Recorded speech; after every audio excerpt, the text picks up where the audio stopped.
Bienvenue à la 45e édition du Seizoens Rally, 5e manche du Chronol Belgian Rally Championship 2022. Plein de bons pilotes au départ, quelques absents aussi comme le leader du championnat Stéphane Lefebvre ou le champion en titre Adrien Fernémont.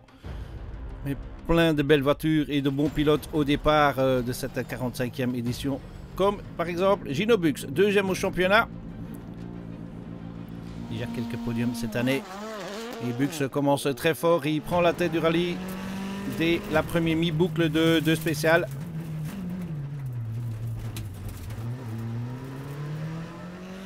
C'est un super début de rallye pour nous. On voit qu'on est dans le match. On rentre ici après deux spéciales en tête, mais pour vraiment pas grand-chose. Il y a quelques dixièmes qui nous séparent de Vincent. Grégoire est tout près et Chris est dans le match aussi avec la WRC. Donc ça va faire une belle bagarre. Vas-y Vincent Verschuren, vainqueur du TAC Rally Altilt. Le seul pilote, à part Stéphane Lefebvre, à avoir gagné une manche du Chronol BRC.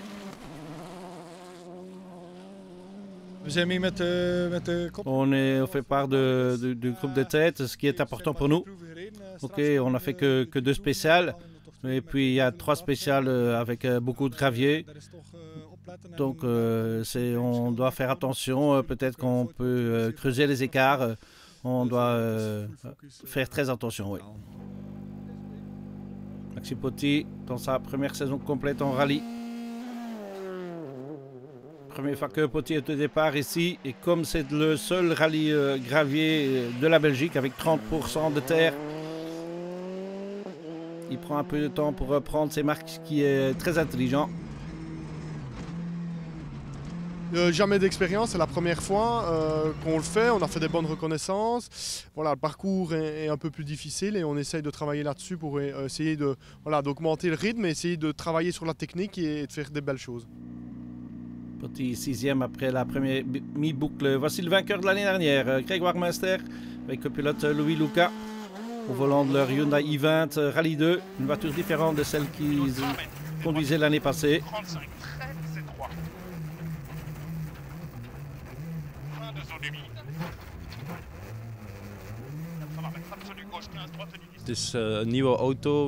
C'est une nouvelle voiture pour nous. On n'a pas encore roulé avec cette voiture l'année passée. On n'a fait qu'un rallye en Belgique avec cette voiture. Donc on doit encore chercher un peu de setup, mais on y arrivera. Adrian Michiel Krako qui conduit la voiture de Grégoire Münster de l'année dernière, l'i20 de l'ancienne génération. Pour lui aussi, il y a encore une phase d'apprentissage à passer ici à Bocholt. Krako est cinquième après deux spéciales.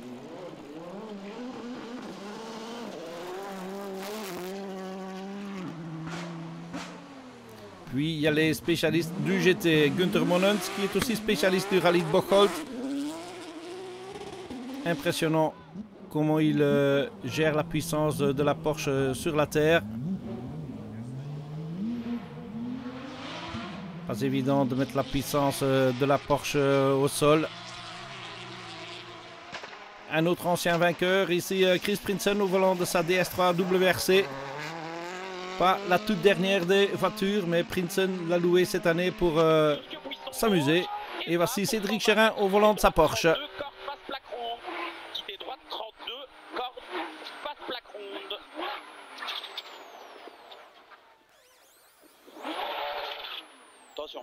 On a fait une petite faute dans la première spéciale. Au tout début, les pneus étaient trop froids. On a calé le moteur. Le temps de remettre en marche, évidemment, on a perdu quelques secondes. Mais voilà, je pense qu'il vaut mieux faire ça à début de rallye que fin de rallye. Bonne analyse de Chérin, 8e après deux spéciales. Voici Jordan Cerderidis Leader en Master Cup pour les pilotes de plus de 50 ans. 11e au général aussi, Serderidis. Et deuxième dans cette Master Cup, Steve Van Bellingen. Ancien pilote circuit. Toujours pilote circuit d'ailleurs. Deuxième donc dans le Master Cup. La deuxième moitié de la première boucle, encore 3 spéciales.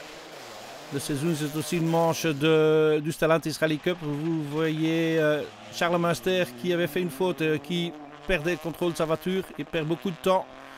Thibaut Mazin est 4e dans cette coupe réservée aux petites Peugeot et Opel. 3e est Jonas de Wilde, qui a 15 secondes d'avance sur Thibaut Mazin.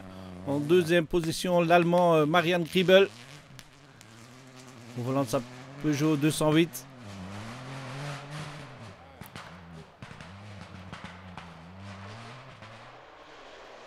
Mais c'est l'Autrichien Julian Wagner qui mène la danse dans la Stellantis Rally Cup. Aussi 10e au général. Hein. D'ailleurs, l'Autrichien très impressionnant au volant de cette petite voiture. Dans la catégorie des GT, Heinrich Melcher est 3e. Il a déjà perdu un peu de temps vis-à-vis des 2 protagonistes dans cette catégorie, Cédric Cherin et Günther Monens. Steve Van Bellingen toujours 2e dans la catégorie des Masters. Bij mij ging het goed. Het was super druk. Ouais, moi je me sens bien, mais j'étais très occupé côté business, donc j'ai pas eu trop de temps pour préparer Aspenrau. C'est une déception et j'espère que je m'améliorerai aussi. On est motivé. Pour le moment, Van Bellingen est toujours derrière Serderidis qui est 9e au général. Et voici Cédric Cherin et Damien Witters.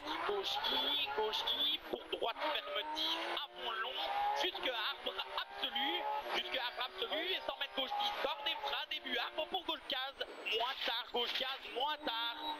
100 mètres léger frappe, pour droite 15, corps de risque, Rocra et Gravier. Et 150, droite à fond. En fly finish, à l'accélère.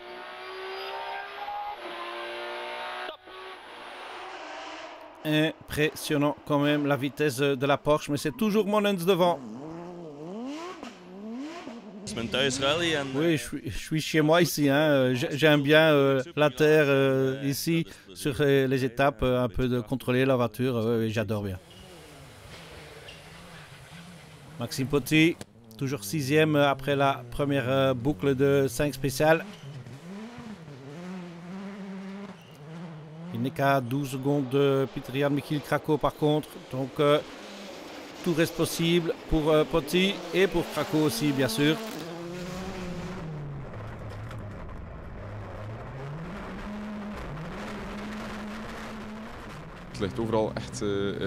Oui, c'est très glissant. Il y a beaucoup de terre aussi sur les portions tarmac.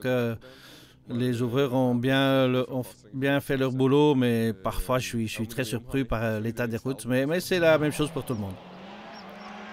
Chris Prinsen prend un peu de temps pour contrôler la puissance de sa WRC. Il commence à s'améliorer. Avant, gauche 0 pour Superstop, droite 25 dur. Tant quitté gauche 27 flex. Tant quitté gauche 27 flex. 40 mètres, stick droite 50. Avec prise gauche 30 corps de relance. 200 mètres. Gauche 0.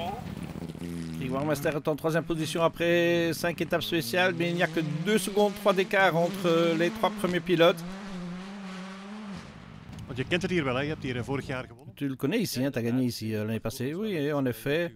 Oui, on aime bien les spéciales ici, mais il faut qu'on trouve le bon setup pour s'améliorer. Vincent Verschuren, 1 seconde 7 derrière le leader au volant de sa VW Polo. C'est la plus basse des Rallye 2. Donc, parfois il touche la terre avec le fond de la voiture. Het is natuurlijk gravel met een... Oui, ça reste terre, mais on est avec une suspension tarmac, hein, bien sûr. Donc il faut vraiment s'adapter.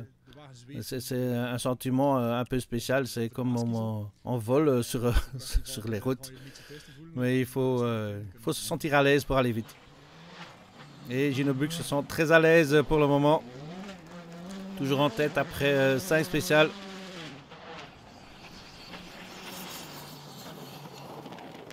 C'est le seul rallye où il y a autant de terre, mais avec évidemment les pneus slick qu'on a l'habitude d'utiliser sur l'asphalte.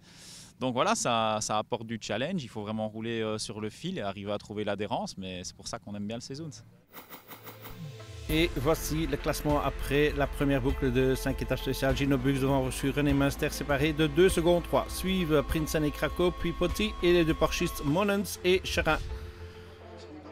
C'est la fin de la première partie de notre reportage sur le Sezoens Rally. Rendez-vous après la pause.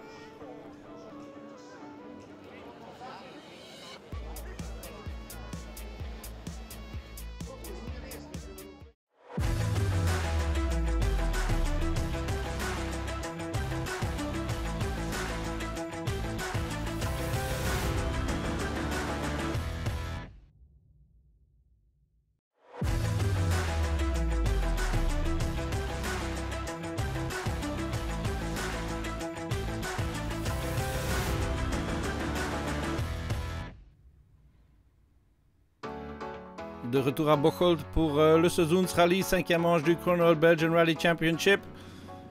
Voici Nicolai Brunet, le fils de l'ancien pilote de rallye Dominique. Wat heb je eigenlijk van je vader geleerd? Qu'est-ce que ton père t'apprend?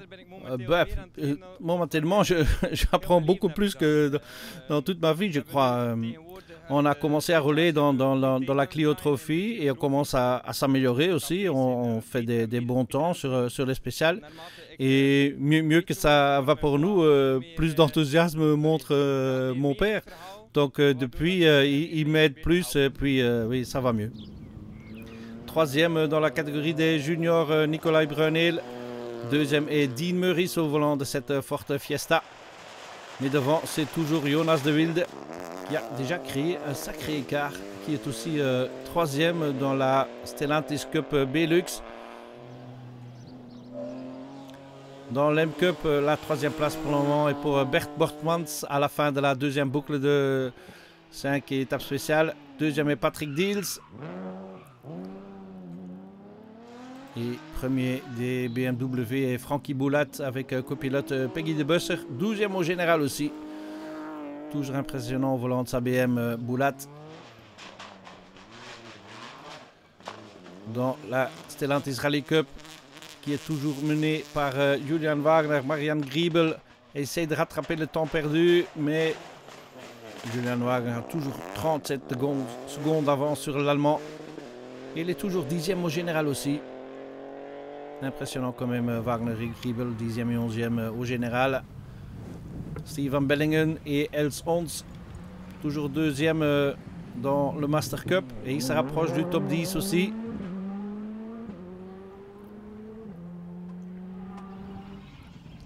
Et toujours Jourdan Cédridis avec Anthony Bourdauduit en tête du Master Cup. 9e au général, très belle performance du duo belgo-grec. Dans le duel des Porsche, c'est toujours Monens devant Charin.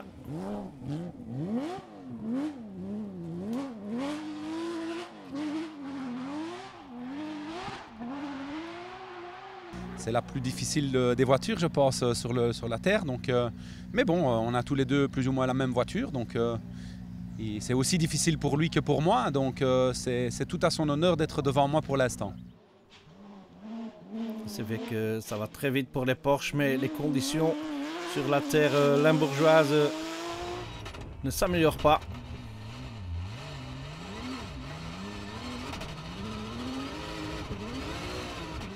Oui, ça devient de plus en plus dur sur la terre. Comme on est assez basse avec la Porsche, c'est plus moyen d'aller plus vite. On va aller plus lent et être prudent. Maxime Potti essaie d'intégrer le top 5 toujours. Il a perdu un peu de temps. Oui, assez content. On a un peu difficile sur la première boucle. Ici, on essaye vraiment de travailler pour être le plus polyvalent possible. Sur toute la technicité des relances et tout ça, où il y a un peu de la pollution. Voilà, on essaye vraiment de travailler sur ça. Et on essaye de gratter, essayer de s'améliorer pour essayer... voilà, les temps sont faits devant, donc on ne saurait plus rien faire, mais essayer de vraiment progresser sur ce niveau-là. 27 secondes devant Maxime Potti. On trouve Peter Jan Michiel Krakow en 5e position. peu une course solitaire pour Krakow parce qu'il est assez loin du top 4 aussi.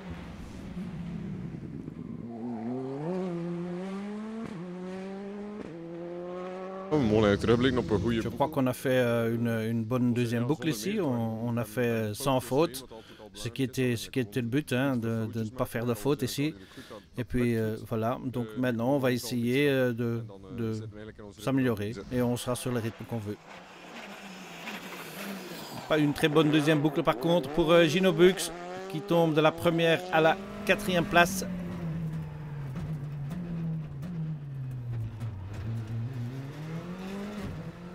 C'est sûr qu'on va quand même essayer d'aller chercher Vincent, mais lui évidemment va attaquer pour garder sa place et Grégoire continuera d'attaquer. On est dans des positions où on ne peut pas assurer. 3 secondes ça paraît peu, mais comme ça roule là pour le moment c'est beaucoup à la fois, mais demi tout droit ça peut arriver à nous, aux autres, et voilà, rien n'est perdu. On va continuer à s'accrocher et essayer de faire un bon résultat. Juste devant Gino Bux se trouve Vincent Verschuren. Mais le pilote de la VW sait que ce ne sera pas facile.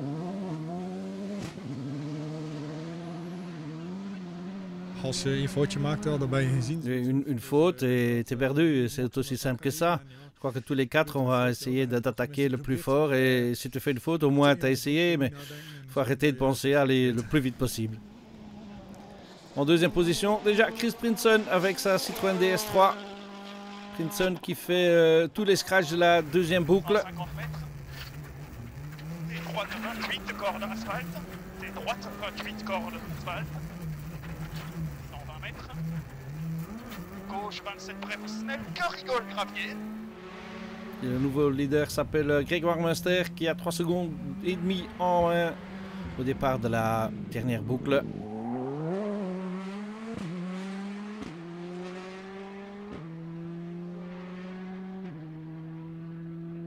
Warm in Bocholt, zeer warm in de auto. C'est très chaud à Bocholt, très chaud dans la voiture et très chaud entre les pilotes devant aussi. Donc voilà, on s'amuse. 8 secondes 9 séparent le top 4 après la deuxième boucle. Et puis suivent Krakow, Potti et les deux Porschistes Monens et Cherin. Il reste 5 spéciales à couvrir. Toujours dans des conditions ensoleillées. Et dans la première moitié de la dernière boucle, Peter-Jan Michiel Krakow défend bien sa 5e position.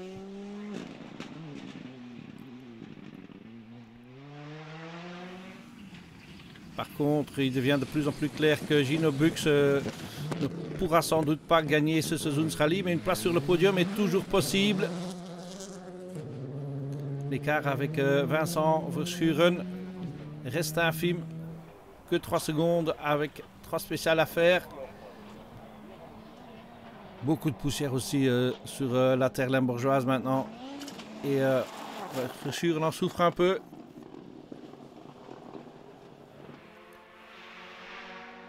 Grégoire Munster creuse l'écart entre lui et Verschuren, mais il n'arrive pas à s'approcher de Chris Prinson. Droite 25 à 100 mètres. Attention, gauche 25 plus, bref. Gauche 25 plus. 100 mètres. Traque de gauche 10. 100 mètres, attention, jump étroit, début de zone humide. À fond, et frein piège. 80 mètres, gauche 15, droite 0 pour quitter gauche 30 étroit. Quitter gauche 30 étroit. 120 mètres. Il est plus humide, gauche 23 à fond. Ouvre long frein. 7 scratchs d'affilée pour Chris Prinson et Bram Edelbode au volant de leur DS3 WRC. C'est pas la plus récente des voitures, mais ça reste une bolide toujours puissante. Frankie Boulat gagne l'M Cup. Belle performance de Boulat qui termine aussi 12e au général. Avec un copilote Peggy de Busser. Très belle performance aussi de Jonas de Wilde et Jeffrey van den Bussen qui gagne le Junior Cup ici au Suzuns. Steve van Bellingen, 2e dans le Master Cup. Avec sa Pro Job Skoda. 13e au général. Et Jordan Senderidis et Anthony Bourdoudoui gagnent le Master Cup. Il termine 9e au général.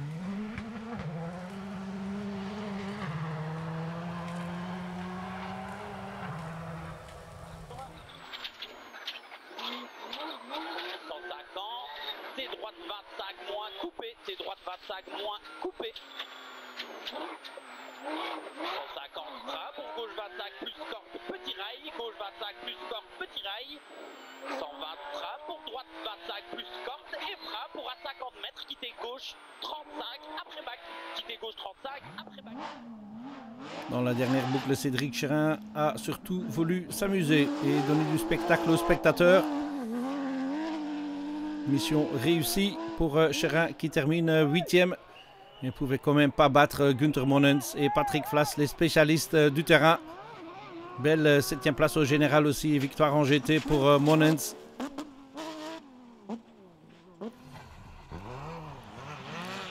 Puis la lutte pour le podium entre Gino Bux et Vincent Verschuren, 3/10 avant le départ de la dernière spéciale, les séparait. Mais à ce moment-là, Bux calait 2 fois. Et il perd tout espoir de terminer sur le podium.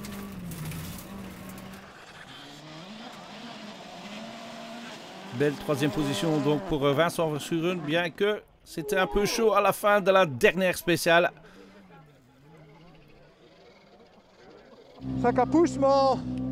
Oui, j'ai poussé très fortement, mais dans la première de la boucle, il y avait beaucoup de poussière, j'ai perdu beaucoup de temps.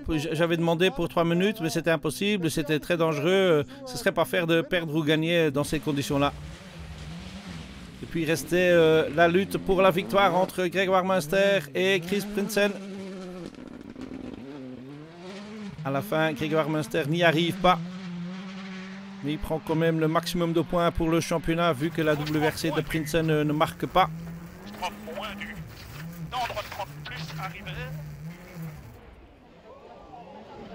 Très belle performance donc de Munster et Luca. Oui, on s'est battu parmi les rallyes 2. On a dû chercher un peu le bon setup au début du rallye, mais après ça allait très bien. Et on n'a pas pu prendre la victoire au général, mais je ne crois pas que c'était possible. Victoire donc pour Chris Prinsen et Bram Eelboud au volant de leur DS3 WRC. Une victoire populaire mais inattendue, autant pour le pilote. Non, je me suis jamais entendu que je pouvais faire ça. On était là pour s'amuser, hein. C'était le premier qu'on a mis sur le calendrier avec cette voiture. Avant, j'aurais peut-être signé pour un podium et gagné. Non, j'aurais jamais pu penser ça. C'est incroyable, c'est fantastique. Très belle victoire pour Prinsen et Eelboud. Et voici le classement final du Seizoensrally. Prinsen, donc devant Munster, Verschuren et Bux, suivent Krakow et Potti. Et les 2 premiers de la catégorie DGT, Monens et Chérin. Et tout ça donne ceci au classement du Chronol BRC. Toujours Stéphane Lefebvre devant Gino Bux, toujours 2e. Vincent Verschuren montre à la 3e position devant Fernemont. Munster maintenant 5e. Suivent Demevius, Potti et Reinvoet. Et c'est la fin de notre reportage sur le Seizoensrally. Manche suivante du Chronol BRC, l'Ypres Rally, mi-août. Rendez-vous là-bas.